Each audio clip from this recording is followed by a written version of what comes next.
Nida Daf Memchet. On va entamer le nouveau Pérec au milieu de la page. Ba Siman Hatachton Ad Shelo Baha Elyon. O Choletzet O Mityabemet. Baha Elyon Ad Shelo Baha Tachton Af Al Pi She'i Efshar. Rabbi Meir Omer Lo Choletzet Velo Mityabemet. והחכמים אומרים, או חולצת או מתייבמת. מפני שאמרו, אפשר לתחתון לבוא עד שלא בא העליון, אבל אי אפשר לעליון לבוא עד שלא בא התחתון.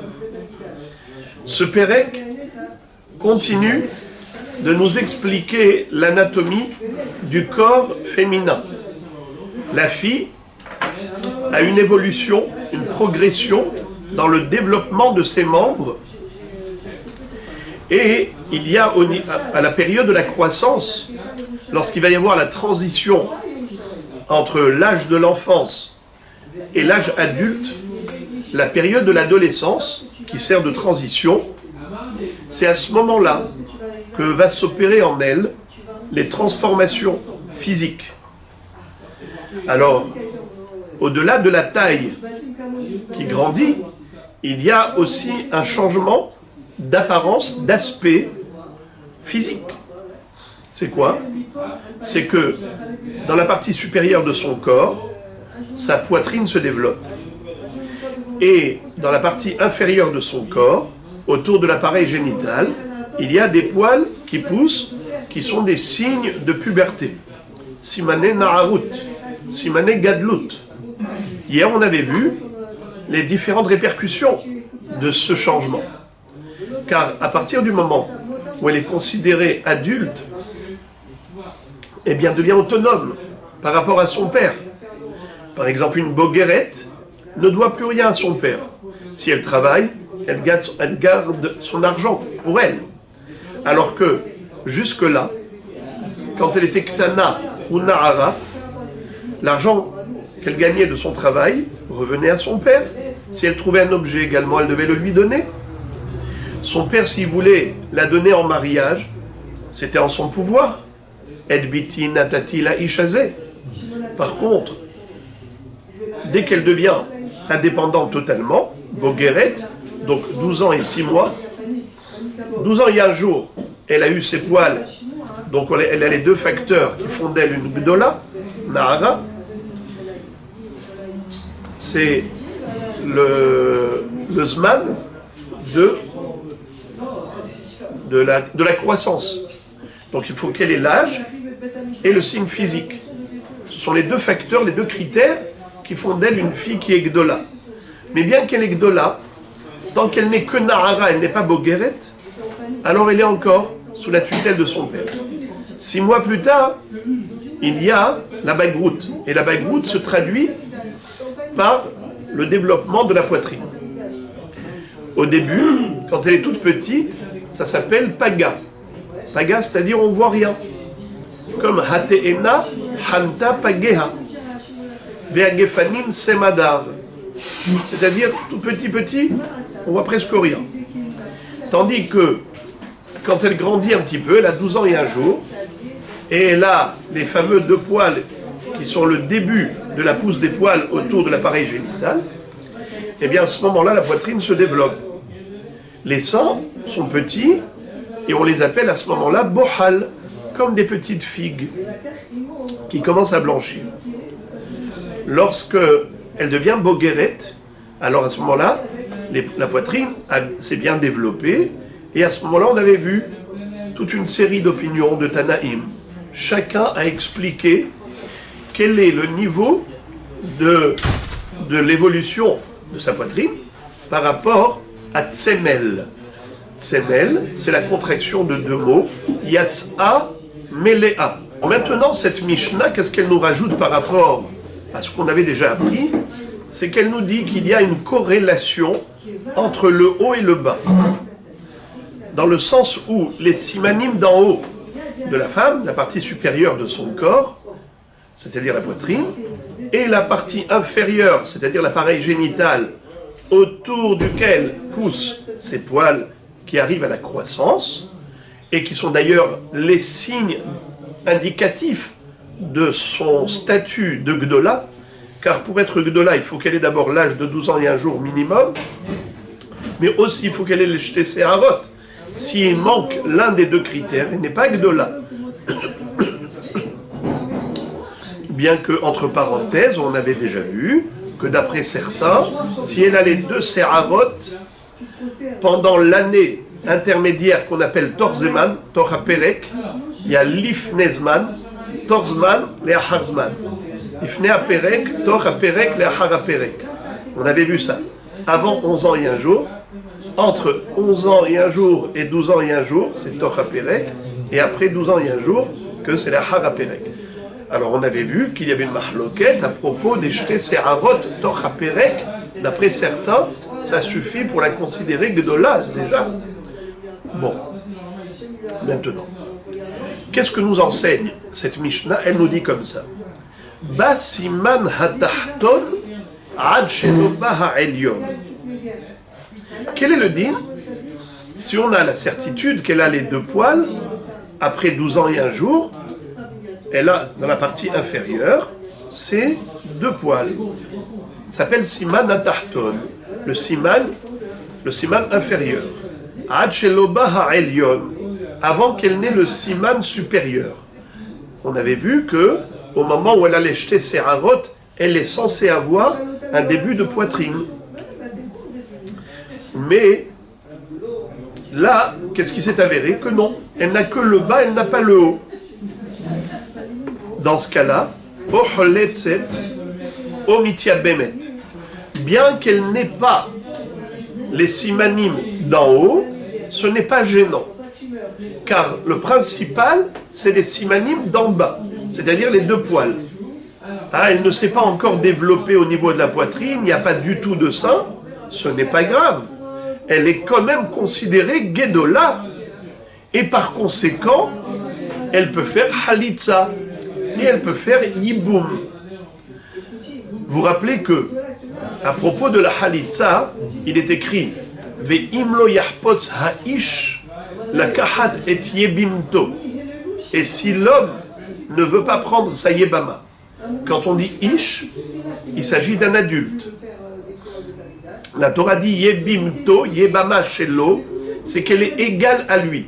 Comme lui est adulte, elle aussi, elle doit être adulte pour pouvoir faire la halitza. Puisque dans la suite, ve'imlo yahpotz ha'ish la kahat et yebimto, ve'halza na'alo. Elle va le déchausser, elle va lui retirer la chaussure, cracher par terre devant lui, et c'est comme ça que elle va dire Kacha ye'ase la'ish asher lo yivne et bet ahiv venikra shemo be'Israël bet halutza na'al. Il va porter ce nom humiliant d'un homme déchaussé. Pourquoi? Parce qu'il n'a pas eu l'altruisme, ce sentiment fraternel, pour donner à son frère une pérennité. Alors, cette fille-là, pour qu'elle puisse procéder au déchaussement et faire la halitza, il faut qu'elle ait l'âge minimal de 12 ans et un jour, plus les deux poils. Alors on nous dit que si ça c'est acquis, on a ces deux facteurs, même s'il n'y a pas le troisième facteur, à savoir la poitrine développée, ce n'est pas grave, car le principal, c'est les deux poils avec l'âge. C'est-à-dire siman hatahton, pas siman ha'elyon. C'est pourquoi, si elle a le siman hatahton, elle n'a pas le siman ha'elyon, étant donné qu'elle est déjà considérée gdola malgré tout, elle peut faire halitza et elle peut faire yiboum au choix. Soit yiboum, soit halitza, soit se marier avec son beau-frère, puisque son mari est mort sans laisser d'enfant, soit faire halitza, car elle est considérée gdola. Maintenant, quel est le din pour le contraire? Baha elyon, ad shelo baha tahton. Si elle a eu le siman elyon, la poitrine est formée, mais elle n'a pas de poils en bas. Est-ce qu'elle est gdola ou pas? Est-ce qu'elle peut faire halitza? Est-ce qu'elle peut faire hiboum? Alors là, la Mishnah de manière assez étrange et exceptionnelle, elle ouvre une parenthèse. Et elle dit Afalpi chez Ifshar. Bien qu'un phénomène pareil est impossible. C'est juste impossible. Qu'elle ait une poitrine formée et qu'en bas il n'y ait pas de poils. C'est pas possible. Car si elle a atteint ce niveau de maturité au point d'être bien formée là-haut, c'est sûr qu'elle a déjà atteint l'âge de la croissance et que les signes de puberté sont déjà apparus, c'est sûr. Mais malgré tout, entre parenthèses, comme si la Mishnah allait dire, bien que ça n'existe pas, ce phénomène dans la réalité, parlons de la théorie comme cas d'école. Un cas qui n'existe pas et on le traite. La Gemara, évidemment, va poser la question. Si ça n'existe pas, de quoi tu me parles? Quoi, maintenant on est en train de traiter des cas inexistants, c'est la meilleure. Ça n'existe pas, ça. Si on parle de quelque chose, c'est quelque chose de concret. Alors, qu'est-ce que sont en train de nous dire ici les Hachamim? Baha'elyon, si on a le siman elyon, la poitrine développée, ad shelo ba'atahton, alors qu'elle n'a pas les deux poils autour de l'appareil génital, afalpi chez Ifshar, bien que une chose pareille est impossible, mais malgré tout, je t'enseigne la halakha. Et c'est quoi la halakha? Mahloket. Rabbi Meir Omer, lo holetzet velo mityabemet. והחכמים אומרים, או חולצת או מתייבמת. מפני שאמרו, אפשר לתחתון לבוא עד שלא בא העליון, אבל אי אפשר לעליון לבוא עד שלא בא התחתון. C'est-à-dire, Rabbi Meir dit, attention, il n'y a que le Elyon, il n'y a pas le Tarton.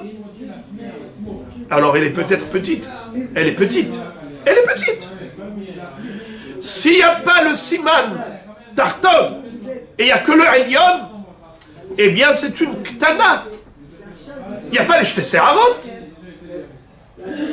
Peu importe qu'elle soit développée là-haut, mais c'est pas ça le Siman de Gadlut.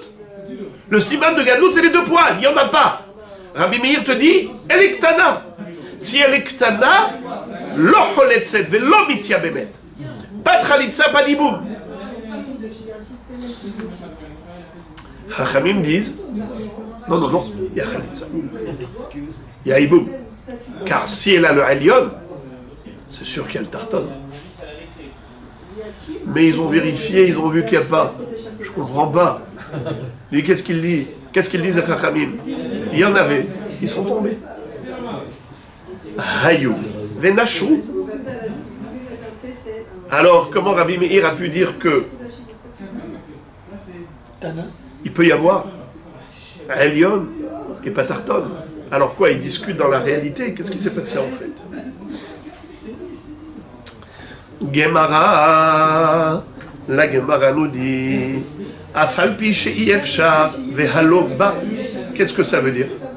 La Gemara pose la question, elle dit What is it? Tu me dis ba Afalpi she'i efshar. Afalpi she'i efshar. Je te parle d'un cas impossible, car ce phénomène n'existe pas, qu'il y ait une poitrine développée, qu'il n'y ait pas eu de poils. Alors la Gemara dit, mais voilà, tu vois qu'il n'y a pas de poils, et tu vois qu'il y a une poitrine. Il y a une femme qui a fait l'abdika, et elle a dit, il n'y a pas de poils, qu'est-ce que tu veux? Alors écoutez, Ba les Rabbi Meir, Avalpi Shei Efshar les Rabbanan. Qu'est-ce que ça veut dire? Pour Rabbi Meir, en effet, ça peut exister. Pour Chachamim, ça ne peut pas exister. Qu'est-ce que ça veut dire? Pour Rabbi Meir, pourquoi est-ce qu'il dit qu'elle est petite? Elle ne peut pas faire Iboum, elle ne peut pas faire Khalitsa. Il dit parce qu'il est possible, d'après lui, qu'il y ait une poitrine développée sans qu'il n'y ait eu encore la pousse des poils. Or, ce qui fait d'elle Gdola, c'est les poils, c'est pas la poitrine. La poitrine, c'est un signe. Alors pour Hachamim, c'est un signe sur l'autre signe. Vous entendez ça? Le signe d'en haut, est un signe pour le bas, et le signe d'en bas, c'est le signe qu'elle est grande. Ça veut dire le statut de Gdola dépend du bas. Ça, c'est d'après tout le monde. Sauf, la marloquette entre eux, c'est que Rabbi Meir dit, on peut avoir une poitrine développée, il n'y a pas de poils, et Hachamim disent, c'est pas possible. Physiquement, ce n'est pas possible. Dans l'anatomie de la femme, s'il y a eu là-haut une poitrine, c'est sûr qu'en bas, il y a eu déjà les poils. Donc, le bas sans le haut peut exister, mais le haut sans le bas ne peut pas exister. Alors la Gemara demande, pourquoi cette fois-ci, on est parti dans des chemins farfelus comme ça? Tu ne pouvais pas me dire les choses simplement comme toujours. Pourquoi faire simple si on peut faire compliqué?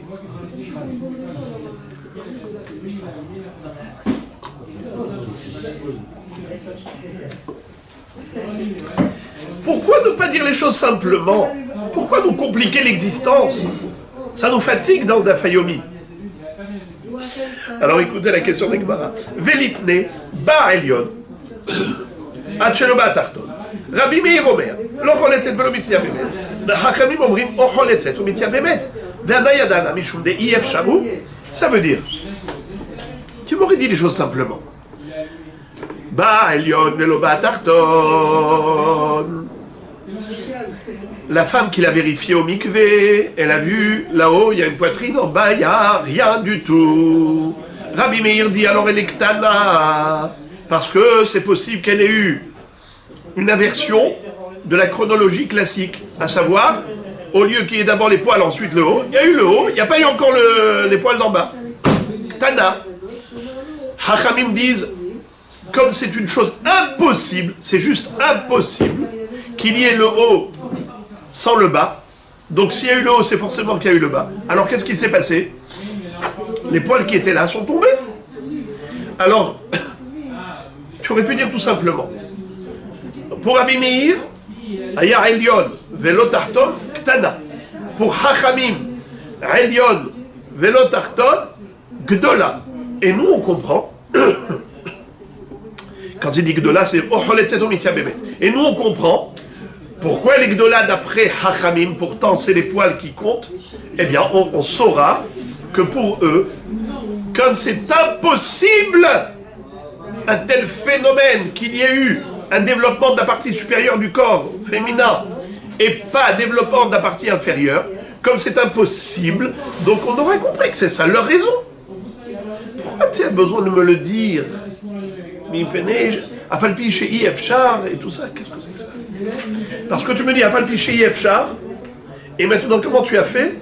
En fait, tu m'as pas dit Ifchar d'après tout le monde, parce que sinon ce serait insensé de me parler d'un cas inexistant.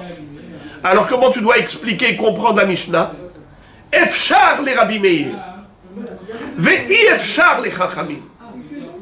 La discussion entre eux, elle est au niveau du métabolisme, au niveau physique. Est-ce que ça peut exister ça ou pas? Rabbi Meir dit, ça peut.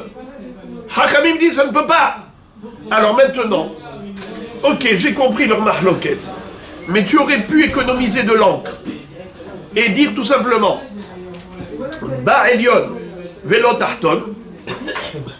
Rabbi Meir dit, elle est comme une ktana, puisqu'elle n'a pas le simanim de Serarot. Hachamim disent qu'elle est comme une gdola. S'ils disent qu'elle est comme une gdola, ça veut dire que quoi? Qu'il se fie à la poitrine, il se fie au siman Elyon. Pourquoi il se fie au siman Elyon? Depuis quand la poitrine rentre en jeu, rentre en ligne de compte par rapport au statut de gdola? Depuis quand? On sait que c'est les poils, quel rapport avec le haut? Ah, le haut est un signe pour le bas. Puisqu'il n'est pas possible d'avoir une poitrine développée sans qu'il y ait déjà eu les poils. Donc si là-haut il y a une poitrine, ça veut dire qu'en bas il y a des poils. Pour Hachamim, c'est une évidence. Puisque c'est une évidence, donc c'est la halakha. Mais ça, je l'aurais compris tout seul. Tu n'avais pas besoin de me le dire. Pas besoin de me faire un dessin. En me disant, Rabbi Meir pense qu'elle est ktana et Hachamim pense qu'elle est gdola. Ça veut dire ce que ça veut dire. Ça veut dire que lui dit que c'est possible, et eux ils disent que c'est pas possible. C'est ça. Pourquoi avoir rajouté cette parenthèse? Afalpi chez Ifshar. Et quand tu dis Afalpi chez Ifshar, tu me dis attention, c'est pas Ifshar totalement. Ifshar les filles Hachamim. Aval Ifshar les filles Rabbi Meir. You understand? Mais même ça, je l'aurais su. Rabotai, je récapitule pour que ce soit clair. La Mishnah te dit, Mahloket Rabbi Meir Chachamim, dans ce cas de figure précis, d'une poitrine développée, et la femme qui l'a vérifié au mikvé n'a pas vu de poils. Quel est le din dans ce cas? Elle peut faire Halitza Iboum, oui ou non? Rabbi Meir dit non, car elle est Ktana. Chachamim disent oui, car elle est Gdola. Mais quand on a dit cette marloquette, on a dit comme ça, Afalpi chez Ifshar. Bien que ce cas ne peut pas exister. Ce phénomène ne peut pas exister. Alors, s'il ne peut pas exister, ne me parle pas de l'inexistant. Ne me parle pas de cas inexistants. Parle-moi de ce qui est concret. Alors, tu dis non, c'est existant pour Rabbi Meir, mais ça ne peut pas exister pour Chachamim. D'accord. C'est ça ce que tu as voulu me dire? Au passage, tu as voulu me dire que leur marloquette, elle est au niveau scientifique, au niveau physique. Est-ce que ça peut exister ou pas? Même ça, je l'aurais compris tout seul. J'aurais pu le comprendre tout seul, tu n'avais pas besoin de me le dire. Pourquoi? En me disant que d'après Rabbi Meir, elle est Ktana, et d'après Chachamim, elle est Gdola. Ça veut dire que l'un pense que c'est possible qu'il y ait Siman Elion sans Tarton, et l'autre pense que ce n'est pas possible qu'il y ait Siman Elion sans Tarton. Donc, ça aurait été amplement suffisant de me dire simplement la marloquette. Pourquoi tu avais besoin de me rajouter la raison, en quelque sorte? Leur raison, elle va de soi. On ne peut pas expliquer autrement que selon cette raison. Donc, dommage, Rabbeinu Akadosh, toi, tu es toujours économe.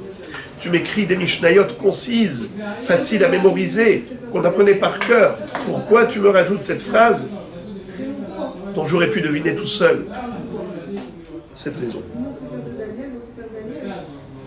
Très bien. La réponse, elle est juteuse, mielleuse, délicieuse. Écoutez la réponse.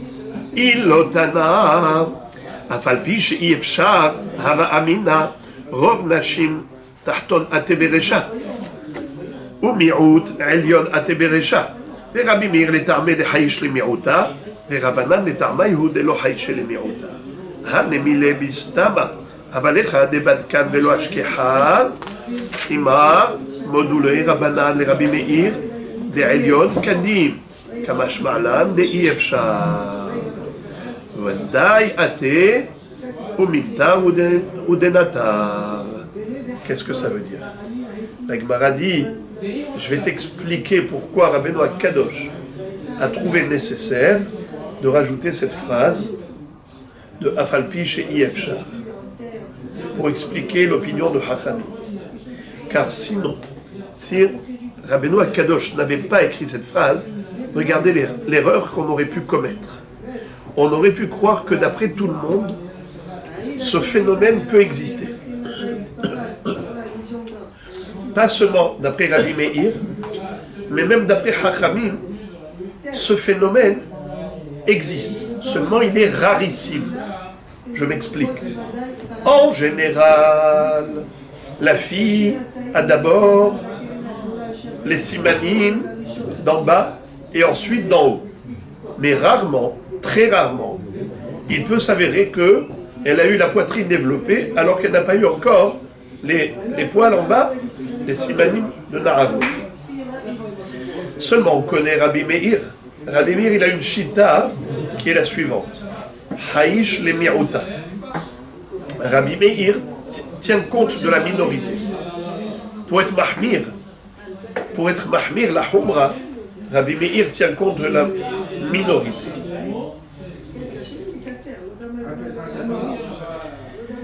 Et donc, on aurait pu croire comme ça. Rabbi Meir qui tient compte de la minorité, alors il dit, cette petite-là, dont tu vois la poitrine développée, et la femme qui l'a amenée au mikvé te dit, il n'y a pas de poils, alors, peut-être qu'elle appartient à cette minorité de filles dont la partie supérieure se développe avant la partie inférieure. Et par conséquent, elle est ktana. Et par conséquent, elle ne peut pas faire halitza ibou. Puisque ça existe, cette minorité, peut-être que cette fille fait partie de la minorité. Mais d'après Hachamim, qui ne tiennent pas compte de la minorité, eux, ils vont toujours d'après la majorité. Alors quoi? J'aurais dit, dans le cas où la femme,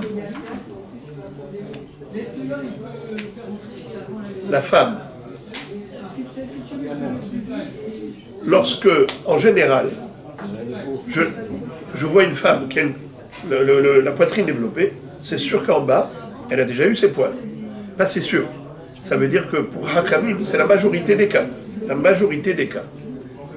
Il y a une minorité, ils en conviennent qu'il y a une minorité que non. D'abord, il y a la partie supérieure, et elle n'a pas encore les poils qui ont poussé en bas. Ça existe. C'est ce que j'aurais pu croire. Ah, pourquoi alors ils ont dit Choletset Mitia Bemet, elle peut. Tu sais pourquoi? Parce que on compte sur la majorité.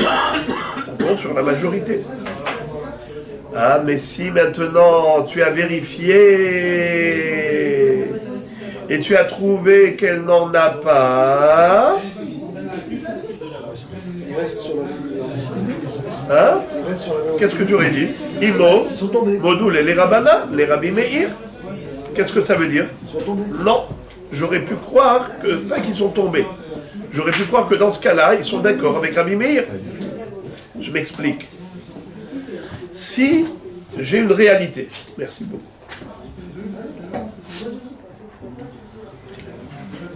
Tout d'abord. Si j'ai une réalité qui me démontre que cette femme appartient à la minorité, eh bien, je dis elle appartient à la minorité. Puisque dans l'absolu, ça existe, cette minorité. Il y a quelques femmes, c'est rarissime, certes, ça existe, des femmes qui ont le haut avant le bas. Maintenant, cette femme qui l'a accompagnée au mikvé, elle a le haut, elle n'a pas le bas. Ils me disent dans ce cas-là, on est d'accord avec toi, Rabbi Meir. Puisque cette minorité existe, eh bien on n'y peut rien contre la réalité. La réalité nous montre que cette fille n'a pas de poil en haut. Et puisqu'il existe des filles qui ont une poitrine développée et qui n'a pas de poil en bas, eh bien la réalité est parlante. Alors on est d'accord avec toi que dans ce cas-là, lo choletset velo mitia bemet. Nous, quand on a dit choletset ou mitia bemet, parce qu'on s'est fié à la poitrine, c'est parce que la majorité des femmes, c'est comme ça. Que le bas se développe avant le haut. Donc si le haut est développé, alors probablement le bas est déjà développé. Si on va d'après la majorité, donc elle peut être choletset ou mitia bemet. Mais c'est jusqu'à preuve du contraire. Si le contraire a été démontré, et qu'en effet la femme qui l'accompagne au mikvé a dit Rabotaï, j'ai vu, j'ai regardé, et rien, il n'y a pas un demi-poil. Alors dans ce cas-là, Hachamim ne vont pas aller contre la réalité. Alors là, ils vont dire, c'est vrai, celle-là, elle fait partie de la minorité. Et puisqu'il existe une minorité de femmes qui ont le développement du haut avant le bas, donc elle est ktana. Si elle est ktana, lo choletset, velo mitia bemet, il serait d'accord avec Rabbi Meir. Voilà comment on aurait pu se tromper. Pour ça que la Mishnah a dit, je t'écris la raison de Hachamim, comme ça il n'y a pas d'erreur possible. La raison de Hachamim, c'est que quoi? I-F-Char, il n'y a pas, impossible, c'est 100%. S'il y a le haut développé, le bas c'est sûr. Ah, mais pourtant la femme qui l'a accompagnée au mikvé te dit, il n'y a pas de poil. Là je dis, il y avait, c'est tombé.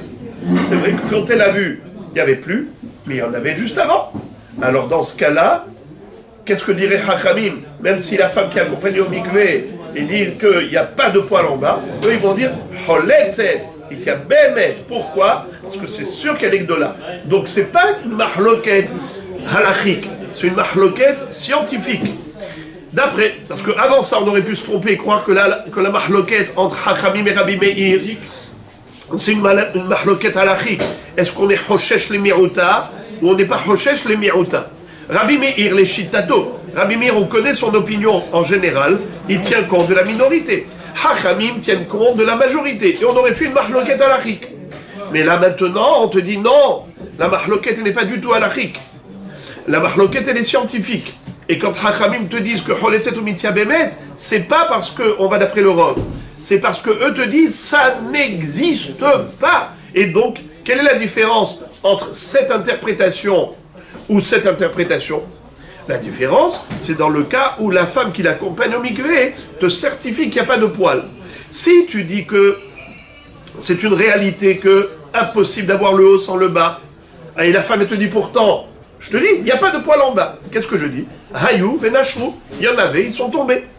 Mais si je disais que la mahloket elle est halachique, c'est quoi la mahloket halachique? Est-ce qu'on va d'après la majorité des femmes ou la minorité des femmes? Ça veut dire qu'il existe une minorité qui en effet a une inversion de la chronologie au niveau développement physique, le haut se développe avant le bas, et que la femme du mikvé me dit elle n'a rien en bas et pourtant elle a le haut, eh bien là, dans ce cas-là, je dirais, il faut me fier aux apparences. La femme me dit que cette femme-là n'a rien en bas, eh bien puisqu'il existe ce phénomène, certes c'est minoritaire mais ça existe, eh bien je dirais que cette femme appartient à la minorité des femmes qui ont une inversion de l'ordre chronologique de son développement physique. Eh bien, peut-être qu'elle a le haut et n'a pas le bas, et donc elle est encore ktana, et même Hachamim serait d'accord que lo choletzet velo mitzia bemet. C'est ce qu'on aurait pu croire comme erreur. Voilà pourquoi Rabbeinu Akadosh tenait à tout rajouter une phrase qui n'était pas inutile. Cette phrase-là, elle était extrêmement importante pour savoir quelle est l'opinion de Hachamim et leur raison. Alors, les amis, la Gemara maintenant pose une question pour essayer de trancher entre Rabbi Meir et Hachamim pour dire qui a raison. Et elle va citer pasouk après pasouk du Nach, du canon biblique, pour dire c'est Rabbi Meir a priori qui a raison. Et elle va répondre. Elle va dire non, Hachamim vont interpréter ces psukim différemment selon leur opinion. Voilà. Alors les amis, ce sont des psukim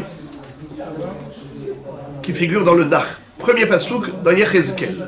Bishlama le Rabbi Meir hainu dirtiv shadaim nachonu use'arech tzimeyach ve'at'ayrom ve'eria ela le Rabbanan ifra mi ba'eleh. Vous vous rappelez ce qu'on dit dans la Gada de Pessah? Shadaim nachonu use'arech tzimeyach ve'at'ayrom ve'eria. Vous vous rappelez? Alors, qu'est-ce que dit Yechezkel à David?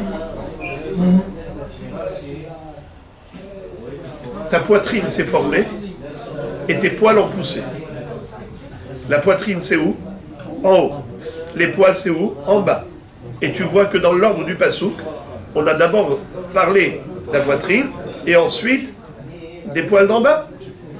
Shadaim nachonu ou se'arer tzimeyah, et tes poils ont poussé. Donc qu'est-ce qui vient avant? D'abord Shadaim. Avant c'est Avot. Réponse. Achikama. Kevan she Shadaim nachonu beyadoua she se'arer tzimeyah. Hachamim vont tirer difficilement l'épingle du jeu et ils vont dire Shadaim nachonu se'arer tzimeyah. Ça veut dire si même ta poitrine s'est développée, donc évidemment que déjà les poils ont poussé et que tu es déjà considéré adulte. C'est comme ça qu'il faut dire. Shadaim, c'est pas que dans l'ordre chronologique, d'abord Shadaim nachonu et ensuite Se'arer Tzimeach. Non, si Shadaim nachonu, c'est sûr que Se'arer Kvar Tzimeach.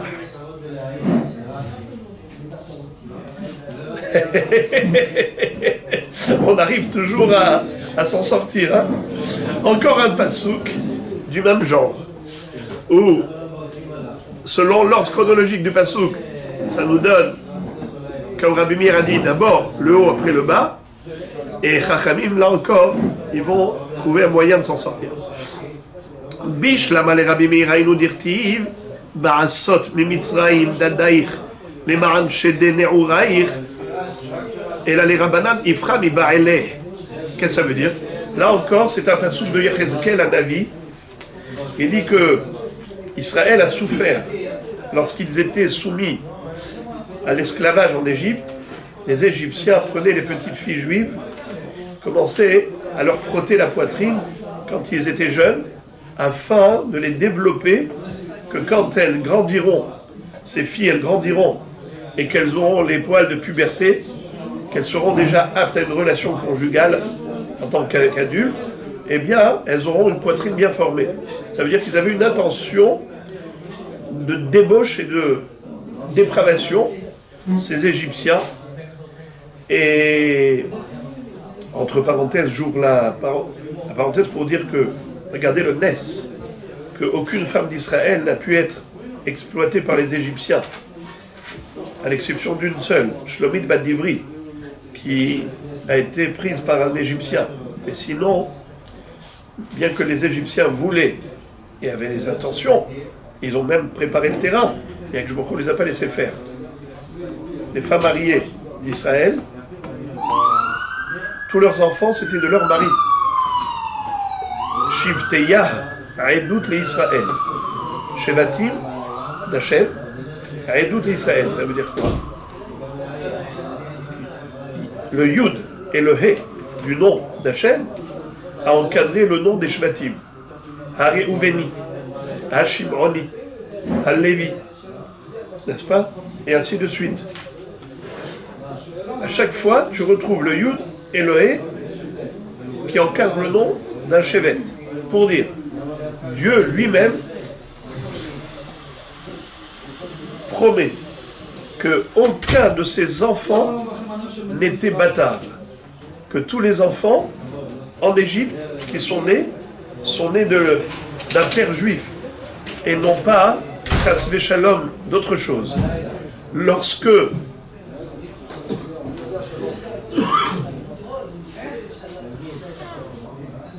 Lorsque nous voyons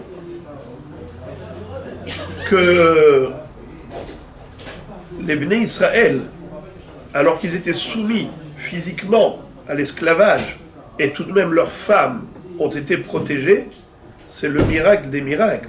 Car les Égyptiens, c'était des gens débauchés, qui plongeaient dans la prostitution et la dépravation. Et malgré tout, ils n'ont pas touché aux femmes d'Israël. C'est dire la protection.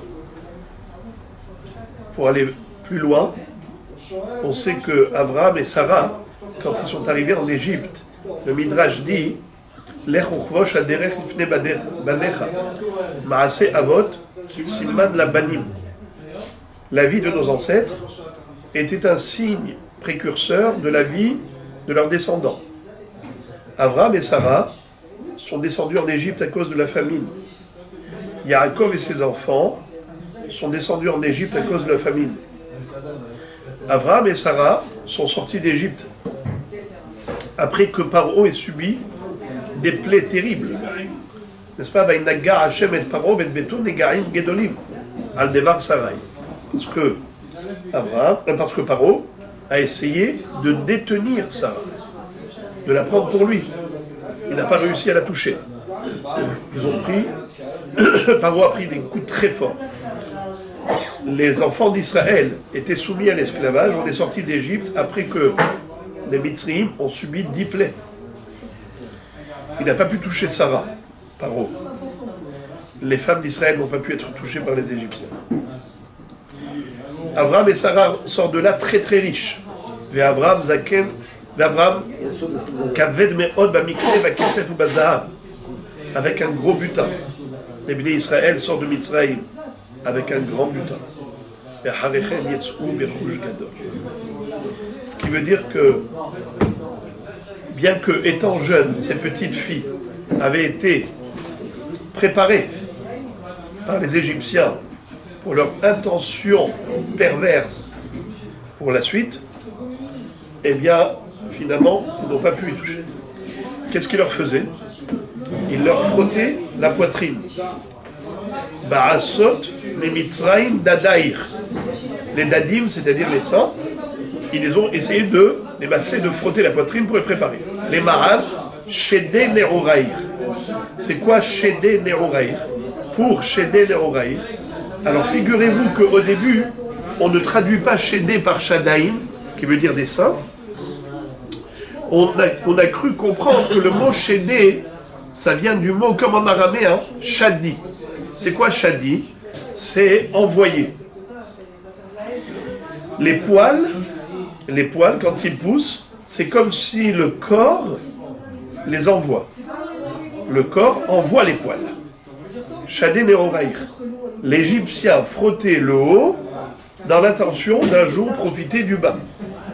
Alors qu'un jour, quand le bas va envoyer les poils et qu'elles seront aptes à la relation intime, eh bien qu'ils vont les exploiter. Donc ici nous voyons que Shedé Neoraïr, c'est-à-dire les poils envoyés par le corps, qui sont des signes de puberté de l'âge de la majorité. Shedé Neoraïr. Selon cette compréhension du verset, il s'avère donc que d'abord il y avait Shadaïr et ensuite Shedé Neoraïr. D'abord les Dadim et ensuite les Séravot. D'abord la poitrine d'en haut et ensuite les poils en bas. Donc, il y a là une preuve pour Rabbi Meir que la chronologie peut être celle-là, contrairement à l'avis de Hachamim qui dit c'est impossible. Pour Hachamim, c'est impossible. C'est obligé qu'il y ait d'abord le bas après le haut. Réponse, là encore Hachamim vont tirer l'épingle du jeu. Achikama, kevan shebaou dadaïr beyadoua shebaou neroraïr. Si il y a déjà les dadim, ça veut dire que kvar baou neroraïr. Deuxième réponse pour essayer de tirer l'épingle du jeu. Veiba intima, maïchede kula bedadektiv. Le mot chédé, il ne faut pas le comprendre comme on a compris précédemment, envoyer les poils, comme le corps envoie les poils. Chédé, ça vient du mot shadaïm. Alors les seins portent deux noms, soit shadaïm, soit dadim. Dad, c'est un sein. Shad, c'est un sein. Donc shadaïm ou dadim, c'est pareil. Donc tout le passou qui parle de la même chose. Alors qu'est-ce qu'il veut dire ce verset? Regardez. Achika amar kadosh baruch hu leIsraël. Ikarfu dadaïr velo hadart bach. Ishtadu dadaïr nami lo hadart bach. Qu'est-ce que ça veut dire? Selon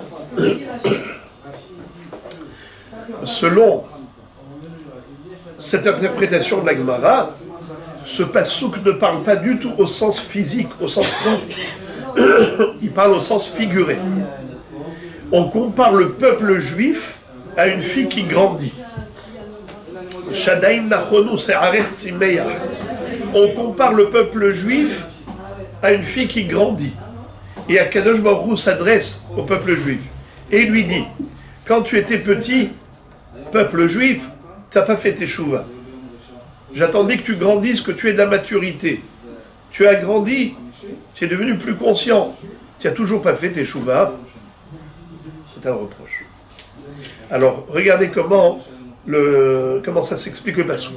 Ikarfu dadaïr lo hadart bach. Ishtadu dadaïr nami lo hadart bach. Voilà. Maintenant, la Gemara, après avoir analysé les psukim au vu de Rabbi Meir et Chachamim, elle revient à l'essentiel. Découlé alma miha tahton samchina. Tout compte fait, somme toute, il en ressort de notre Mishnah que le débat, il est que au niveau anatomique. Est-ce que c'est possible que le haut ait lieu avant le bas ou le bas avant le haut, dadadi, dadada. Mais ce qui est sûr, c'est que ce qui donne à la fille le statut de Gdola, c'est le bas. Ce qui donne à la fille le statut d'adulte, c'est les poils d'en bas. La question, c'était de savoir si le haut est une preuve qu'en bas, les poils ont poussé. Mais le statut de la fille est par rapport au bas, n'est pas par rapport au haut. Amar Uda Amarav, Minalan, d'où on le sait. Rabotai, il y a dans la transformation du corps de la femme, le haut et le bas. Alors pourquoi tu as décidé que les simanim de puberté, c'est par rapport au bas, c'est-à-dire les deux poils, Pourquoi est-ce que tu ne te focalises pas sur le haut? Peut-être que ça aurait pu être le siman. Amar Vuda Amara Bechen Tana de Rabbi Ishmael Amarkra. Ish o isha ki ya'asu mikol hatot ha'adam. Ishva katuv isha le ish le kol onshim shebatova. Ma ish besiman echad, af isha besiman echad. Tu veux savoir d'où on sait que c'est uniquement les poils d'en bas qui sont les signes distinctifs, les signes indicatifs de l'âge de la majorité, de la croissance, de l'adolescence? Je vais te dire. C'est que la Torah a comparé la femme à l'homme, ish o isha, par rapport au hatot adam, par rapport aux infractions. Toute infraction est généralement passible d'une sanction. Bar onshin. Mais à partir de quand? À partir du moment où on est bar mitzvah ou bat mitzvah. Quand est-ce qu'on devient bar mitzvah ou bat mitzvah? C'est lorsqu'on a premièrement l'âge et deuxièmement les signes, c'est-à-dire les deux poils. Et d'où je sais que c'est deux poils? Eh bien parce que on a comparé la femme à l'homme. L'homme, est-ce qu'il a une poitrine, il a des seins? Il n'a pas de seins. Donc on ne peut pas parler d'évolution de l'homme au niveau physique par rapport à sa partie supérieure. Car au niveau de la poitrine, il ne subit aucun changement. Le changement, c'est juste en bas. C'est qu'avant, il n'avait pas de poils et maintenant, il en a. Donc si on compare la femme à l'homme, il faut dire que c'est un seul siman. Comme l'homme n'a qu'un seul siman, la femme aussi n'a qu'un seul siman. La Gemara dit Ve'ima ohai ohai, c'est-à-dire, c'est vrai que l'homme il n'a qu'un seul siman, c'est le bas. Mais la femme, elle a deux simanim, c'est le haut ou le bas. Alors pourquoi est-ce que tu ne dirais pas ohai ohai? C'est surtout d'après Rabbi Meir que cette question se pose. Parce que d'après Hachamim,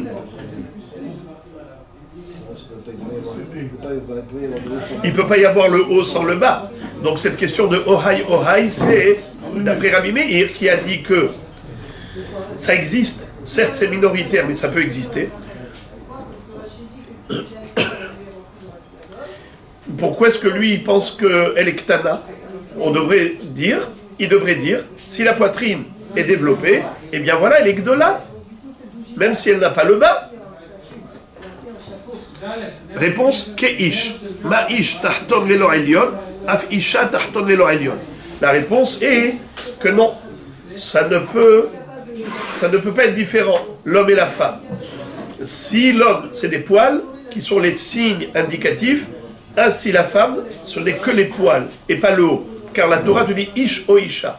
Elle a comparé la femme à l'homme, donc comme l'homme n'a pas de poitrine, c'est que le bas, c'est-à-dire c'est que les poils qui peuvent être le siman de Gadlut, ainsi pour la femme, c'est que le bas qui peut être siman de Gadlut. Tanya Namehachi, c'est confirmé par la braïta suivante. Amar Rabbi Eliezer bar Mitzadok, Kachayu mefarshim beyavne.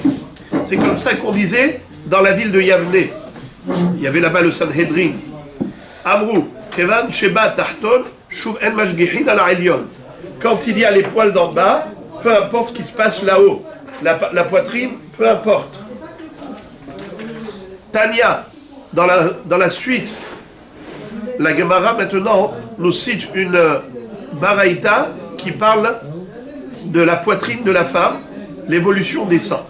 Rabban Shimon Gamliel Omer, Benot Krachim, Tahton Memaher Lavo, Ipene Shergilot Bemerchatsaot. Les filles qui habitent dans les grandes villes, dans les métropoles, comme elles ont l'habitude très souvent d'aller aux bains publics, ils ont là-bas des bains publics, alors automatiquement, ils ont un développement du corps qui se fait de manière précoce, plus rapidement que les villageoises qui n'avaient pas beaucoup de betamerhatz chez elles, elles ne pouvaient pas se payer ce kiff régulièrement. Eh bien, celles des métropoles avaient des poils qui poussaient plus rapidement, qui arrivaient plus rapidement que celles qui vivaient comme paysannes dans des petits villages. Par contre, à l'inverse,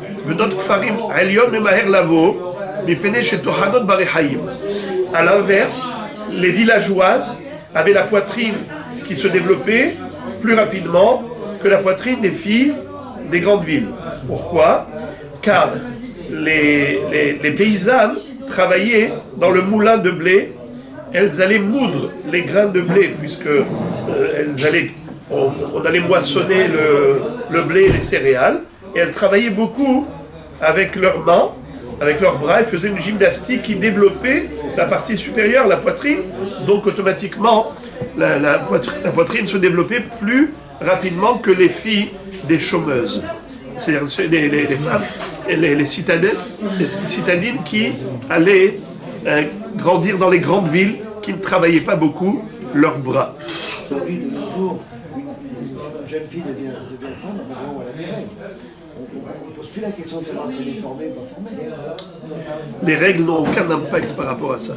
Il peut y avoir des femmes, des filles qui sont, on va dire par exemple, dans la peur, traumatisées, elles ont des grands retards de règles. Une fille qui se trouve dans la peur, par exemple, elle n'a pas de règles. Ça ne rentre pas en ligne de compte. Et ça resterait quand même une femme. Bien sûr. Elle serait femme. Bien sûr.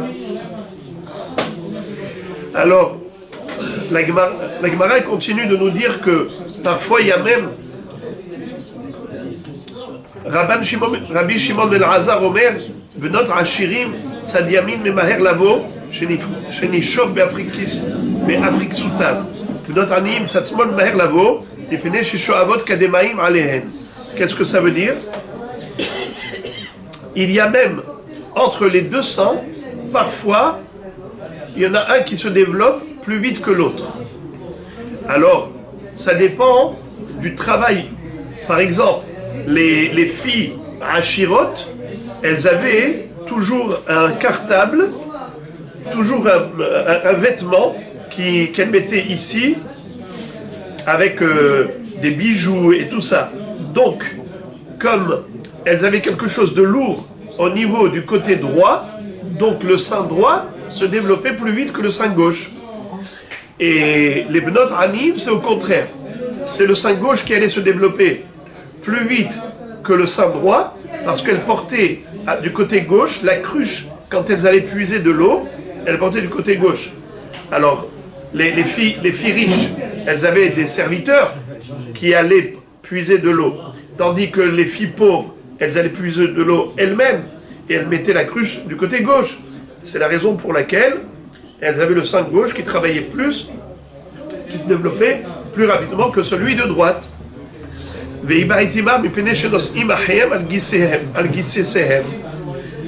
Ou autre raison, c'est que les filles pauvres, elles prenaient leurs petits frères sur le côté. Al-Gis, c'est Al-Tzad, Al-Tzad Tinaseu. D'ailleurs, comment s'appellent des beaux-frères? Ils s'appellent Gisim en hébreu. Et fois Gis Shelcha, Agis Shelcha. Où il est ton Gis, ton beau-frère? Pourquoi est-ce qu'on les appelle Gis? On vient de comprendre maintenant. Gis, c'est un côté. Deux beaux-frères, c'est quoi? Il est de ce côté et de ce côté. Au milieu, il y a le couple. Le beau-frère, c'est soit le mari de sa sœur, soit le frère de sa femme. C'est toujours l'autre côté. Ça s'appelle Gis. Tanour Abanan, Tzad Shmol Kodem et Tzad Yemin. Hachamim disent que, en général, le côté droit, le sein droit pousse avant le sein gauche. Rabbi Hanina ben Ahi, Rabbi Yoshua Mer, Me'olam le Kadam Tzad Shmol et Tzad Yemin. Rabbi Hanina dit que pas du tout, jamais, ça a pu se passer. Chutz me Ahad Shaita Gara, Bishchunati Shekadam Tzad Shmol et Tzad Yemin, le Hazar le Tano. Il n'y en avait eu qu'une seule qui a eu ça, que le sein gauche a poussé avant le sein droit, et après, le droit est redevenu normal, c'est-à-dire qu'il y a eu l'équilibre. Tanour Abanan, Kol Anivdakot. Maintenant, Rabotai, on va étudier un nouveau sujet, à savoir, est-ce que la femme est crédible par rapport à ce témoignage pour dire, j'ai vérifié cette fille au mikvé, est-ce qu'elle avait ces deux séharot en bas, oui ou non? Alors maintenant, on le sait que normalement, une femme ne peut pas être témoin lorsqu'il s'agit d'avoir deux témoins. Il s'agit par exemple d'un traitement juridique, Alpi Shnaim Edim Yakum Davar, il faut deux hommes, Ve'abdu Shene Anashim. D'abord, il faut deux témoins, et deuxièmement, il faut que ce soit des hommes et pas des femmes. Pareil, s'il s'agit d'exécuter quelqu'un, il faut que ce soit deux hommes. Et pourtant, ici, lorsqu'on parle des 2 poils qui ont poussé chez la petite qui a grandi, ça peut se faire par le biais de qui? Du témoignage d'une femme. Premièrement, elle est seule. Deuxièmement, c'est une femme. Et pourtant, elle est crédible. Comment ça se fait? Alors, écoutez ça. Kol ha-nivdakot, nivdakot al-pi nashim. Chen haya Rabbi Eliezer moser liishto, ve Rabbi Ishmael moser leimo. Ça veut dire que nous voyons clairement que des hachamim comptaient soit sur leur femme, soit sur leur mère, pour vérifier la petite si elle a les poils ou pas. Rabbi Yehuda, alors, maintenant, qu'est-ce qu'il faut comprendre? Que il y a là une notion de Eid Echad Ne'eman Be'Isurim. Qu'est-ce que ça veut dire? De la même façon que on peut compter sur une femme par rapport à la kashrut, par rapport à la tahara, eh bien on peut compter sur elle aussi par rapport au statut. Est-ce que cette fille est grande ou petite?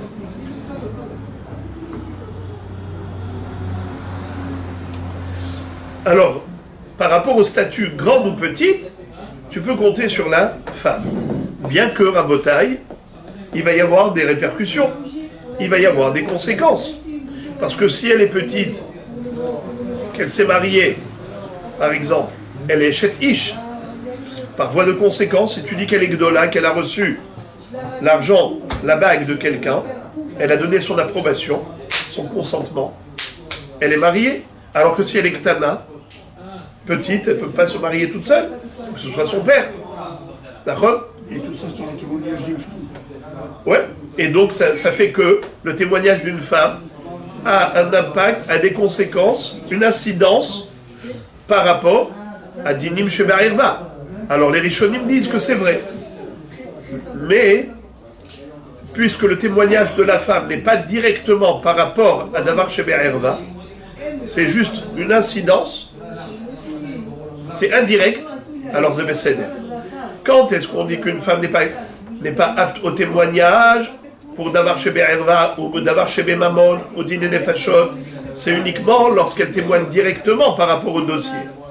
Mais si le témoignage n'était pas directement par rapport à Davar Sheba Irva ou par rapport à Mamonot ou par rapport à Nefashot, c'est juste par voie de conséquence, c'est permis. La femme peut témoigner sur le statut, et le statut, maintenant, on va le fixer, et comme conséquence de ce témoignage, une fois qu'on a fixé le statut, on va avoir une incidence, même au niveau de Davar Sheba Irva. Il n'y a pas de problème.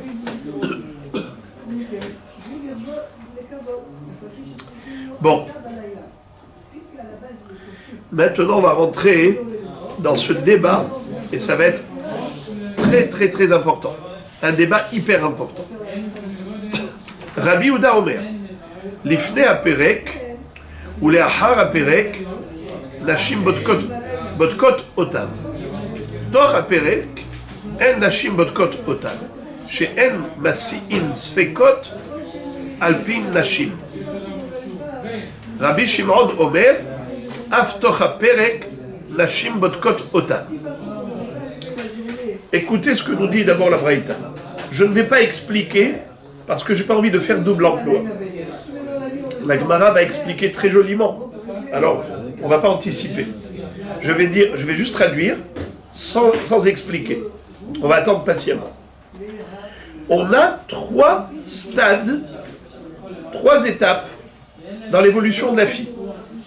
On l'a déjà vu plusieurs fois, que 1 an avant l'âge de bar mitzvah ou bat mitzvah, l'enfant peut être considéré adulte au niveau des nedarim.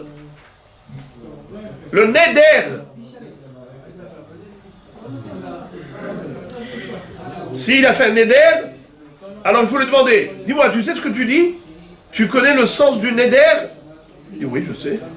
Il t'explique, il te fait un shiur de Ilchot Nedarim. Alors il est intelligent. Il a l'âge de 1 an avant la bar mitzvah, il est déjà dans l'année avant la bar mitzvah, et il est intelligent, son neder est un neder.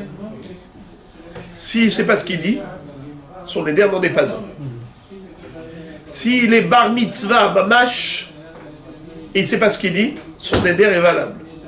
S'il est tout petit et il sait ce qu'il dit, son neder n'est pas valable. On a 3 niveaux. L'ifne azman, toch azman et ahar azman. Par rapport au nedarim. Avant le zman, l'enfant il est surdoué, ça sert à quelque chose, ça sert à rien. Car il n'a pas l'âge, il est petit. Son neder n'en est pas loin. S'il est grand, nul n'est censé ignorer la loi, même s'il n'a pas appris, eh bien, son neder est valide. Quand est-ce qu'on prend en considération l'intelligence d'un enfant? Ce n'est que Toch HaPerek, dans l'âge intermédiaire, entre l'âge petit et l'âge grand. À ce moment-là, l'âge intermédiaire, là je dis intelligent, il est comme un grand, il est ignorant, il est comme un petit. D'accord. Alors on a compris qu'est-ce que c'est que l'Ifne HaPerek, Toch HaPerek, l'Ahar HaPerek. Maintenant, écoutez ce que dit Rabbi Yehuda. Rabbi Yehuda nous dit, les femmes, Rabbi Yehuda Omer, l'Ifne HaPerek, ou les Ahar HaPerek, Nashim Botkot Otan. Les femmes sont habilitées et aptes au témoignage que soit petites, soit grandes. L'Ifne HaPerek, soit les Ahar HaPerek. Mais pas Toch HaPerek. Toch HaPerek, en Nashim Botkot Otan. Dans l'âge intermédiaire, la femme n'est pas apte au témoignage. Chez En Masi'in Sfekot Alpi Nashim. Car on ne peut pas marier un enfant d'après le témoignage d'une femme. Alors je n'explique pas ce que cela veut dire. Attendez, la Gemara va expliquer. La suite de cette baraita, Rabbi Shimon Omer, Aftor HaPerek Nashim Botkot Otan. Même dans l'âge intermédiaire, c'est-à-dire pas seulement avant 11 ans, pas seulement après 12 ans, mais même entre 11 et 12, les femmes peuvent témoigner. Et la conclusion de la Braïta, c'est autre chose. Une femme, elle est crédible, elle est apte au témoignage pour interdire, mais pas pour permettre. Ketzad. Gdolaï, shelo tema'en. Ktanaï, shelo tahlot. Aval ena ne'emenet lomar ktana shetema'en ou gdolaï shetahlot. Et la femme, elle est crédible que pour dire les ahmir, cette petite-là, celle-là, elle est petite. Si elle est petite, elle ne peut pas faire halitza. Celle-là, elle est grande. Si elle est grande, elle ne peut pas faire mi'oun. Vous savez c'est quoi mi'oun? On l'a déjà vu. Une femme qui a été une fille, qui est orpheline. Son père, quand il était vivant, il pouvait la marier mina Torah. Mais lorsqu'il est mort, cette orpheline ne peut plus se marier quand elle est petite. Les Hachamim ont dit, pour pas que des adultes l'exploitent, pour pas qu'il y ait des gens malveillants qui abusent d'elle, il vaut mieux qu'elle se marie. Ils ont institué que le frère, le grand frère, ou sa mère, peuvent la marier à cette orpheline, peuvent la donner en mariage. Mais, Hachamim qui ont dit ça, ils ont dit aussi, si cette fille souffre, elle peut se défaire de ce mariage, en allant Beddin a dit, Rabotaï, je ne veux plus rester avec cet homme. Elle fait mi'oud, elle fait un refus. Et c'est seulement lorsqu'elle est petite que le mi'oud est valable pour mettre fin à cette relation maritale. Alors, Rabotaï, écoutez ça. Si la femme te dit, cette fille est petite, elle peut faire mi'oud, alors que c'est possible qu'elle est grande. Une grande ne peut plus faire mi'oud. Alors tu peux compter sur le témoignage de la femme, les ahmir. Les ahmir, c'est-à-dire que les côtés d'interdiction, pas le côté d'autorisation. Aucune permission. Parce que quand tu dis petite, alors, d'une part, on va l'interdire pour la halitza, mais on va lui permettre le mi'oud. Si tu dis que de là, c'est le contraire. C'est vrai que tu vas interdire mi'oud, mais tu vas autoriser halitza. On te dit non, que l'interdiction. Je prends du témoignage d'une femme que l'interdiction. Elle me dit petite pour pas être méma'en. Pardon, petite pour pas être holette, mais pas petite pour être méma'en. La femme me dit qu'elle est grande que pour interdire le mi'oud, mais pas pour autoriser la halitza. Alors regardez maintenant comment tout ce qu'on vient de lire de manière succincte va être interprété, développé par la Gemara, c'est lumineux. Première phrase, c'est l'opinion de Rabbi Yehuda. Amarmo, le maître a dit, dans la Braïta, Rabbi Yehuda Omer, l'ifne aperek ou les achar aperek, nashim botkot total. Avant le perek, c'est-à-dire avant 11 ans, ou les achar aperek, après 12 ans, une femme est apte à témoigner. La Gemara demande, Bish lama l'ifne aperek ba'ya bdika, de imish tankhe, les achar aperek, shumaninhu. Et là, les achar aperek lama libdika, vea amarava, ktana shigia liklal shnotea, ena tzricha bdika, hazaka hevi'a simanin. Qu'est-ce que ça veut dire?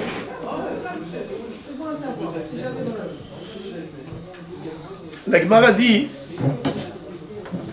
quel est l'intérêt d'aller chercher une femme pour vérifier cette petite, voir si elle a des poils? Elle a moins de 11 ans. Quel est l'intérêt du témoignage d'une femme qui me dit, tu sais, je l'ai vue au mikvé, c'est là, elle avait des poils. Ça ne va rien changer. Car des poils avant 11 ans, c'est zéro. D'accord? Alors il m'a dit non, ça a un intérêt.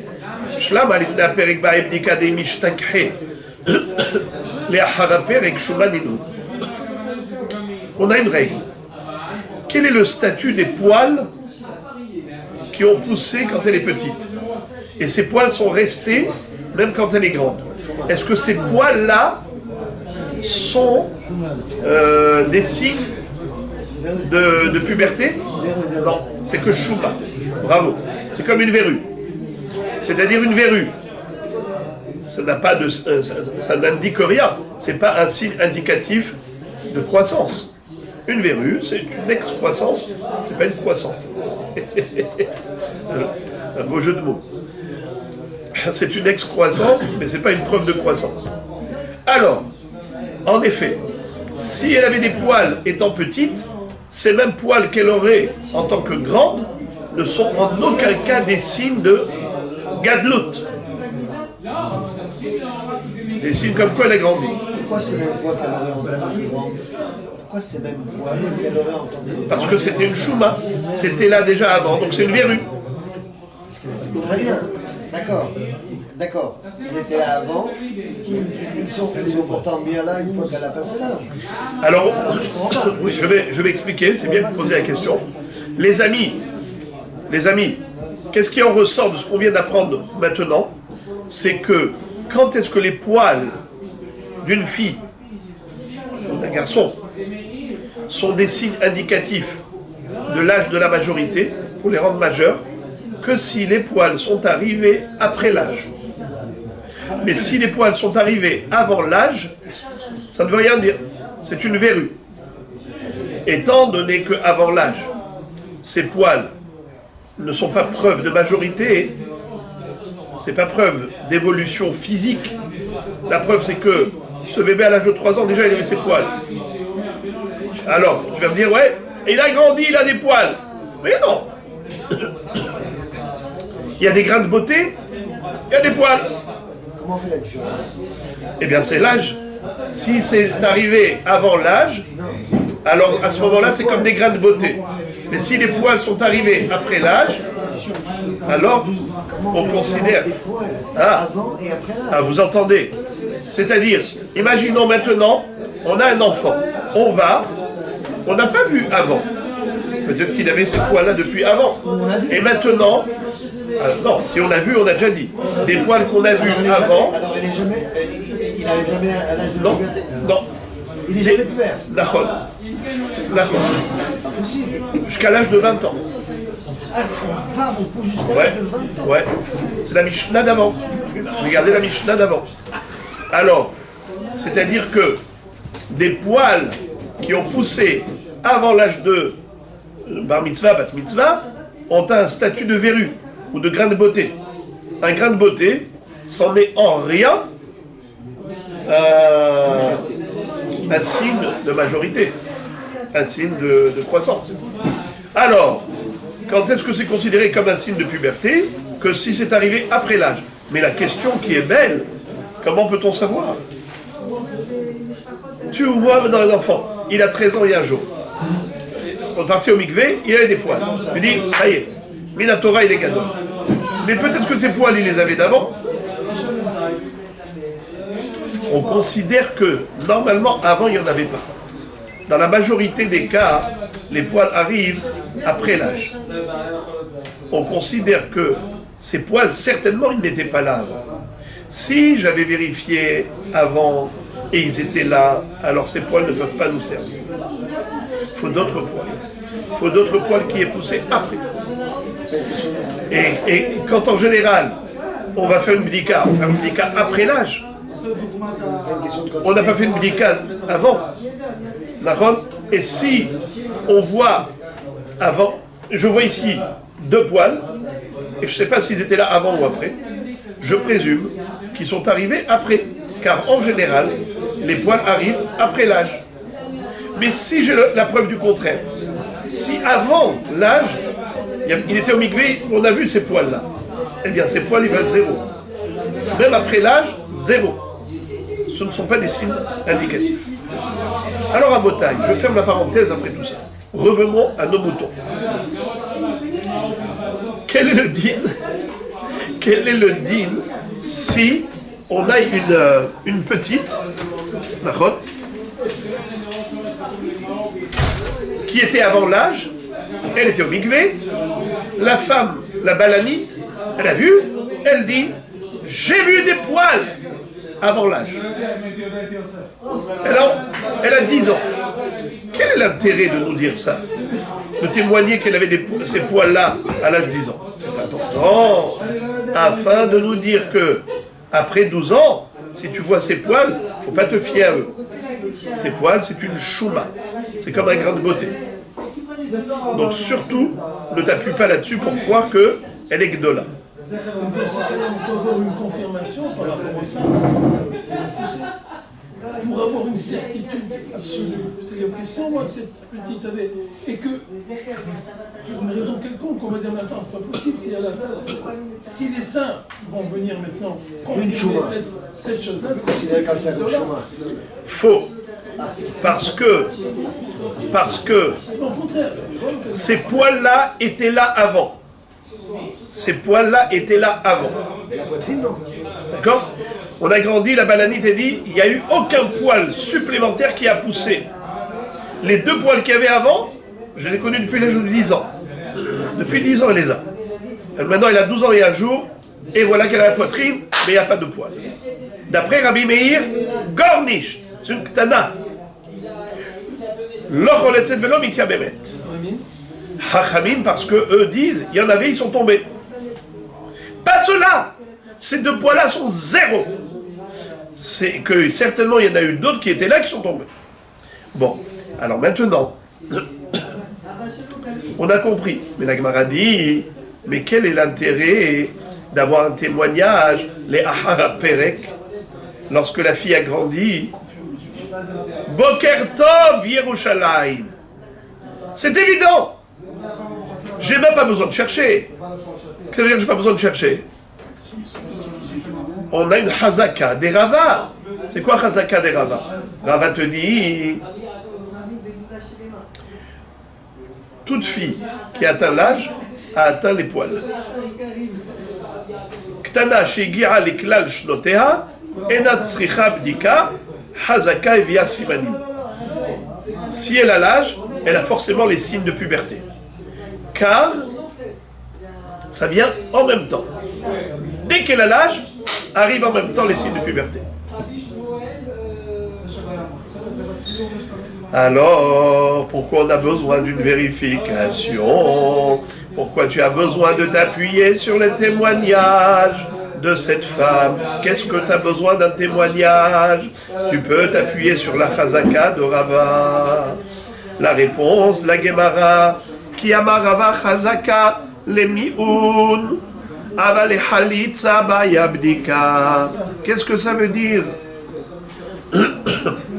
Rava te dit, attention, ma Chazaka c'est que les Ahmir, pas les Hakel.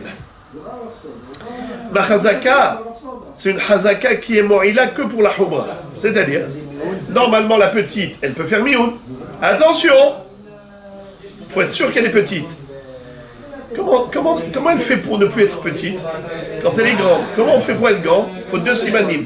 Premièrement l'âge, deuxièmement les séharot. Alors, si elle est grande et elle n'a pas les séharot, qu'est-ce que tu dis? Petite. Elle peut faire mioun. On va dire non, pas de mioun. Elle a l'âge, même si tu n'as pas la preuve qu'elle a un deuxième siman, certainement elle l'a. Certainement, probablement elle a déjà eu le signe de puberté. Et par conséquent, l'Egdola, si elle est Egdola, plus de mioun. Donc la hazaka, la présomption de dire que si elle a l'âge, elle a forcément les signes de puberté et qu'elle est considérée Gdola, Rava l'a dit que pour interdire le mioun. Mais pas pour autoriser la halitza. Il faut être sûr. C'est pour ça que j'ai besoin de l'abdika. L'abdika de Madame Balanit, la vue au mikvé, te dit, j'ai vu, elle a 2 poils qui ont poussé aujourd'hui. Alors, 1, 2, elle a les 2 simanim, l'âge et les simanim. Vas-y, fais khalitza. Va faire khalitza. Peut-être que c'est des poils qui étaient là avant. Vous posez une bonne question. J'ai déjà répondu. Que jusqu'à preuve du contraire, on présume que les poils qu'elle a viennent d'arriver maintenant avec la majorité. Mais si j'ai la preuve du contraire, comment? Pourquoi? Parce que c'est trop tard. Là, j'ai passé. C'est vrai. C'est vrai. Mais si j'ai une balanite qui me dit, je l'ai vue quand elle avait 10 ans, ses poils étaient là, donc c'est Chouma. D'accord. C'est ça. Encore Rabbi Yehuda dit, Tocha Perek, En Nashim Bodkot Otan. Entre 11 et 12 ans, les femmes ne sont pas habilitées, ne sont pas crédibles, entre guillemets, ne sont pas aptes à témoigner par rapport à ces poils. La Gemara dit pourquoi. Kassavar, Tocha Perek, il a Hara Perek, ou les Hara Perek dit Kahazaka de Rava Samchinan Anashim ou Batke. Tocha Perek de Kahazaka de Rava lo Samchinan Anashim velo Batke Nashim. Alors là, c'est nucléaire, atomique, bombardesque. Là, Rabbi Yehuda est en train de nous renverser la vapeur par rapport à ce qu'on avait compris jusqu'à présent. Vous vous souvenez, je disais que le témoignage par rapport au poil, c'est un témoignage par rapport à un statut. C'est pas par rapport à dîner mamonot, c'est pas par rapport à dîner les fachot, c'est pas par rapport à un mariage. Donc ici, les femmes sont aptes à témoigner, comme si elles témoignaient par exemple pour la cacheroute. Cette viande est cachère, pas cachère, cette fille elle est gdola ou ktana. Eh bien non, Rabbi Yehuda dit pas du tout. Tu veux que je dise quelque chose? Le résultat de cette haïnout, il est gravissime. Halitza, pas Halitza, tu as ici Davar chez Be'erna. Tu as ici un inyan de mariage, petite, grande. Ça a des répercussions très graves, par voie de conséquence, du témoignage de la femme. Comment tu peux t'appuyer sur le témoignage de la femme pour Davar chez Be'erna? Alors écoutez ce que dit Rabbi Yehuda. Rabbi Yehuda dit, tu sais, je compte sur la femme, bien qu'en général, elle n'est pas apte au témoignage, uniquement lorsque j'associe à son témoignage un facteur, un élément. Lequel? Hazaka des Rava. Ça veut dire que, puisque après la bat mitzvah, nous avons une Hazaka, une présomption, que si elle a atteint l'âge, eh bien certainement, elle aura aussi les signes physiques, la pousse des poils. Et ça, c'est confirmé par Madame Balanit au mikvé. Alors j'ai 2 facteurs. J'ai la Balanit au mikvé me dit, elle a 12 ans et un jour, elle a eu des poils. Mais je ne m'appuie pas que sur elle. Je m'appuie aussi sur la Hazaka de Rava. Que quoi? Que probablement, quand elle a eu l'âge, elle a aussi des poils. Est-ce que je peux m'appuyer que sur la Hazaka de Rava? Non. Pourquoi? Rava, il a dit ça que les Ahmir, pas les Hakel. Mais quand tu associes les deux, ça te fait 50% et 50%, ça fait 100% de ne'emanut, de crédibilité, de certitude. On ne dit pas que c'est 0 plus 0 égale 0. On ne dit pas que le témoignage de la femme c'est 0, la hazaka de Rava c'est 0, donc 0 plus 0 égale 0. On ne dit pas ça. On dit le témoignage de la femme ça vaut quelque chose. mais pas assez. La Hazaka de Rava, ça vaut quelque chose, mais pas assez. Tu associes les deux, ça devient assez. C'est merveilleux, ça. Mais la pousse, c'est pas quelque chose de spontané. Quand on va vérifier à 12 ans et un jour, elle a des poils, elle a 2 poils. C'est donc que ça a poussé antérieurement, ça. Non, non. C'est spontané. Ouais, C'est spontané. ouais. Aussi choquant que ça puisse paraître. Et avec une grandeur, avec une taille, je Non, comprends pas. pas de taille. Pas de taille. Dès que ça sort... C'est une pousse. Ouais, C'est vraiment une pousse. C'est une pousse. D'accord. Alors, frères et amis, Kassavar, Torah Perek, Kilahara Perek. Ou la Hara Perek de Kahazaka de Rava, Samchinan Anashim ou Batke. Torah Perek de Kahazaka de Rava, Lo Samchinan Anashim, Velo Batke Nashim. Très bien. Maintenant, revenons à Rabbi Shimon. Rabbi Shimon Omer, Af Torah Perek, Nashim Botkot Otan. Torah Perek, Nashim Botkot Otan. Il dit que dans l'âge intermédiaire, pas seulement avant 11 ans, pour dire que ses poils, c'est qu'une chouma. Pas seulement après 12 ans et un jour, pour nous dire qu'en effet, c'est confirmé. La Hazaka de Rava, elle est confirmée, elle a vu. C'est pas que ça. C'est pas que dans ce cas-là. Mais même Torah Perek, elle est crédible. Ah bon? Kassavar Torah Perek, Elifne Perek. Ou Bayabdika. Deimishtakhe la Hara Perek, Shumaninu. Lui, Rabbi Shimon, contrairement à Rabbi Yehuda, il pense que Torah Perek, c'est comme l'Ifnei Perek. Écoutez, ça c'est hyper important, et ça j'ai oublié de le dire tout à l'heure. Il y a une marloquette ici, entre Rabbi Shimon et Rabbi Yehuda, par rapport à la marloquette qu'on a déjà vue, il y a quelques jours, pour ceux qui s'en souviennent, on avait vu que l'histoire de Torah Perek, l'année qui précède Bar Mitzvah ou Bat Mitzvah, qu'on appelle l'année intermédiaire entre l'âge petit et l'âge grand, eh bien, c'est pas seulement par rapport au Nédarim que ça a un impact, que ça a un sens, mais ça a aussi un impact sur le statut carrément de Bar Ronchim. Est-ce qu'elle est Bar Mitzvah, Bat Mitzvah? Un garçon est Bar Mitzvah déjà un an avant s'il a les poils, d'après une opinion. Une fille, un an avant si elle a les poils, c'est considéré comme des signes de puberté, c'est considéré gadol. Torah Perek. Et c'est pas Shuma. Alors maintenant on nous dit comme ça. La marloquette entre Rabbi Yehuda et Rabbi Shimon, c'est justement cela. Est-ce qu'on considère que les poils qui sont là un an avant, dans l'âge intermédiaire, entre 11 et 12 ans pour une fille, entre 12 et 13 ans pour un garçon, ces poils-là, c'est comme l'Ifnei HaPerek, ou est-ce que c'est comme les Hara Perek?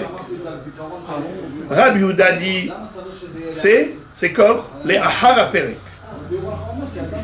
Et par conséquent, des poils qui ont poussé pendant cette période-là sont valables. D'accord? Torah Perek.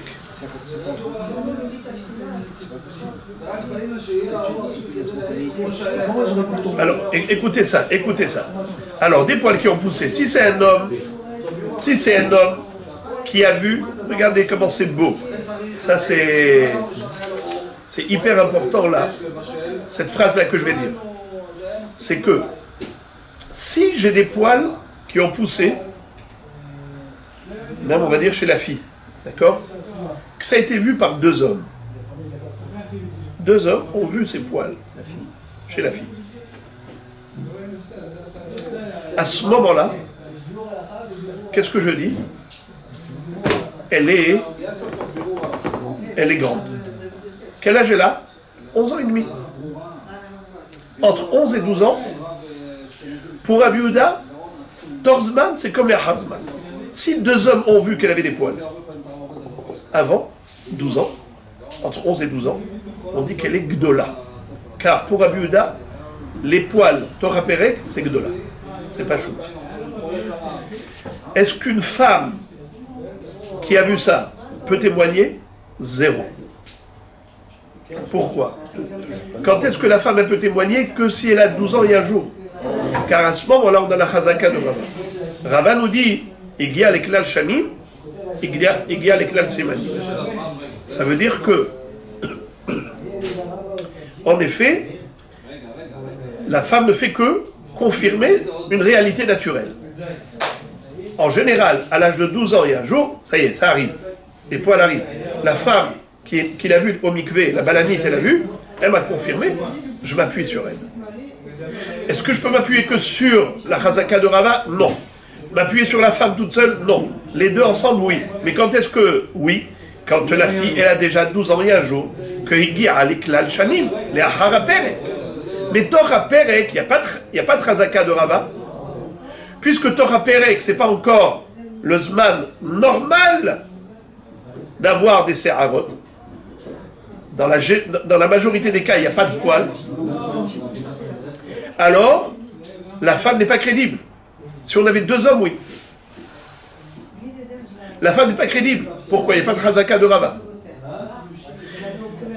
Alors, à ce moment-là, nous dit Rabbi Yehuda, la femme ne peut pas être crédible, Torah Perek, parce que Torah Perek, c'est comme Ahara Perek. Qu'est-ce que ça veut dire Torah Perek, c'est comme Ahara Perek?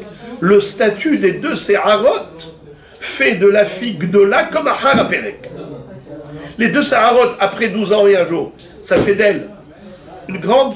Eh bien, deux Seharot, Torah Perek, ça fait d'elle une grande. Mais comme tu n'as pas la probabilité, tu n'as pas la présomption de Rava, alors il faut témoignage. Témoignage d'une femme n'est pas suffisant. Quand on parle de femme, il faut 2 hommes. Quand on parle de femme, on parle de la personne elle-même. Non.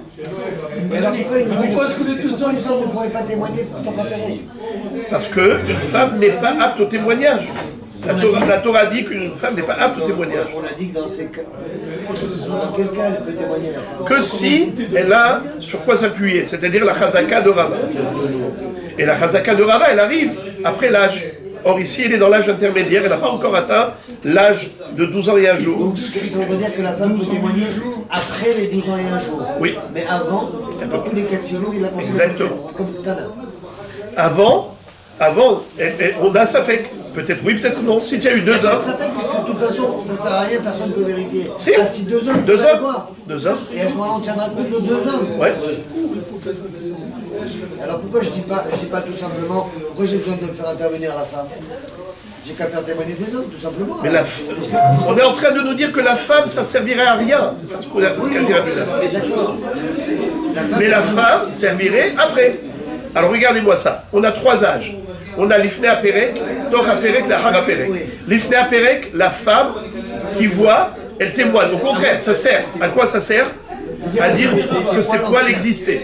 Et donc, si c'est Shuma, ces poils-là seront disqualifiés ad vitam aeternam. Donc c'est important. Pendant, elle peut pas. On va dire après. Les Hara Perek, si elle a 12 ans et un jour, elle témoigne, la femme, j'accepte. Pourquoi? Parce qu'elle a sur quoi elle s'appuie? Sur la Hazaka de Rava. Que quand elle a l'âge, normalement ça arrive. Très bien.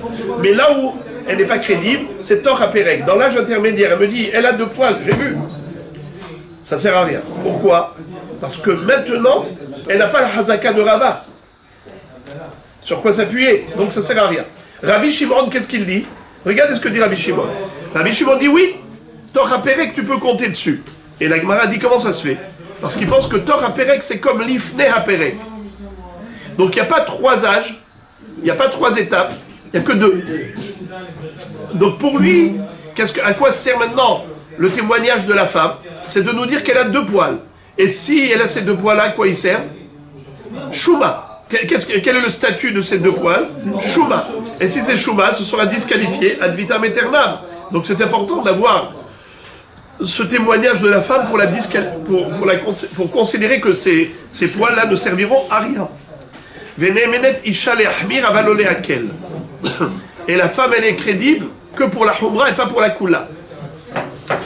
Haïmak Kantanela, c'est qui a dit cette phrase-là de conclusion d'Abraïta? Iba itima Rabbi Yehuda ve Torah Perek, Iba itima Rabbi Shimon ou la Hara Perek, velit le Chazaka de Rava. 2 possibilités. Soit qu'il s'agit de Rabbi Yehuda, que lui il a dit Torah Perek, la femme, je ne peux pas la prendre en considération si ce n'est que pour être mahmir. D'accord? Mais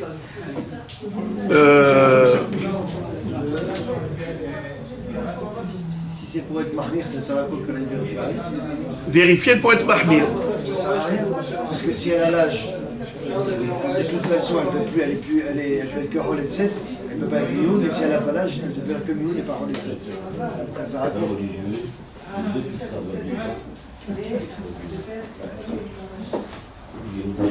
Alors il dit à quoi ça sert. Regardez ici, il y a un très beau pirouche.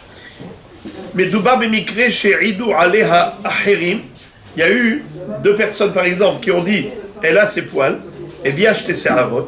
Bemikre Kazé en Isha Neemenet Lomar Shotan Seharot en Shuma, et là les Ahmir Alea chez Lotachlotz, Velo Leakel Alea chez Temaen. C'est-à-dire la femme, si elle vient et elle dit ses poils étaient déjà là, d'accord? Elle ne pourra pas dire que ces poils-là étaient déjà là, que les Ahmir Alea chez Lotachlotz, Velo Leakel Alea chez Temaen.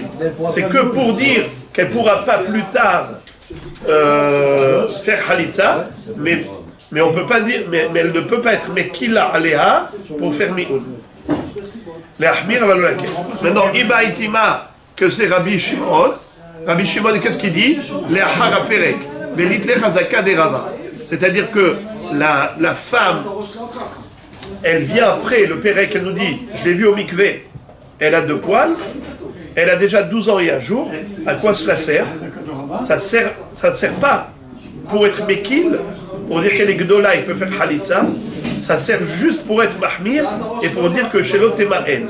Parce qu'en effet, Rabbi Shimon n'associe pas la Hazaka de Rava au témoignage de la femme après 12 ans et un jour. Il n'est pas d'accord avec Rava. Il n'a pas la Hazaka de Rava, Rabbi Shimon. Donc on raisonne mahmir dans les deux cas, ni relais de 7 ni mioun.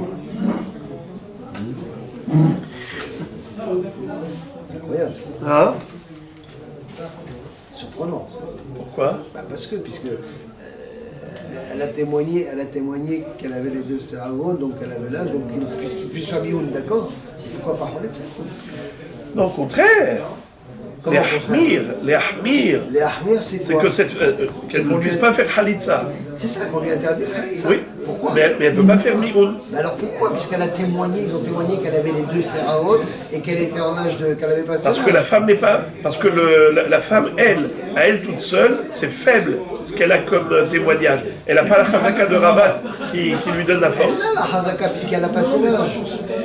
Mais Rabbi Shimon n'est pas Elle a d'accord. passé l'âge et elle a vérifié. Oui, mais Rabbi Shimon dit que ça n'existe pas cette histoire-là.